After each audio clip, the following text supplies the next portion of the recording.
గ్రహాలు అనేటువంటి దాంతో కాకుండా దాంతో లోతుగా మరింత విషయాన్నంతా సేకరించుకుని ఈరోజు కాకినాడ గ్రామంలో ఏది జ్యోతిష శాస్త్రం మీద ఏ కోణంలో ఏ ధర్మ సందేహం వచ్చినా కూడా కూరిళ్ళ వెంకటరమణ గారిని, కొండబాబు గారిని, ఆ సిద్ధాంతి గారిని అడిగితే మనకు ఆ సమస్య పరిష్కారం అవుతుంది అనేటువంటి స్థాయిలో ప్రతి ఒక్కరికి కూడా పెద్ద పెద్ద వాళ్ళకి, ఇండస్ట్రీలందరికీ కూడా, పెద్ద పెద్ద ఆఫీసర్లకి, పెద్ద పెద్ద డాక్టర్లకి మా కొండబాబు గారండి, మా సిద్ధాంతి గారు అనేటువంటి స్థాయిలోకి వెళ్ళగలిగాడు అంటే అది కూడా ఆ సూర్యనారాయణ గారు, కాంతారాం గారి యొక్క ఆశీస్సులు.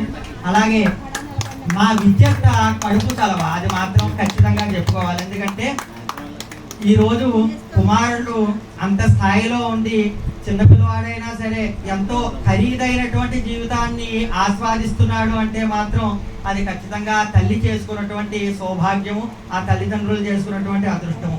అలాగే ఆ పిల్లలకు కూడా ఆయురారోగ్యేశ్వర్యాలు ఉండాలి అని చెప్పి సభాముఖంగా కోరుకుంటున్నాను. లక్ష్మీ గణపతి యొక్క సమక్షంలో మా కొండబాబు మరింత స్థాయిలో ఉండాలి ఎప్పుడూను. అలాగే ఐకమత్యంగా ఉంటూ ఇలా మన కుటుంబం ఎప్పుడూ కూడా అలా కలిసిమెలిసి ఉండాలి. ఏ నరదృష్టులు, ఏ చికాకులు లేకుండా చక్కగా మా కొండబావ, మూర్తి బావ కూడా ఎంతో అభివృద్ధిలో ఉండాలి.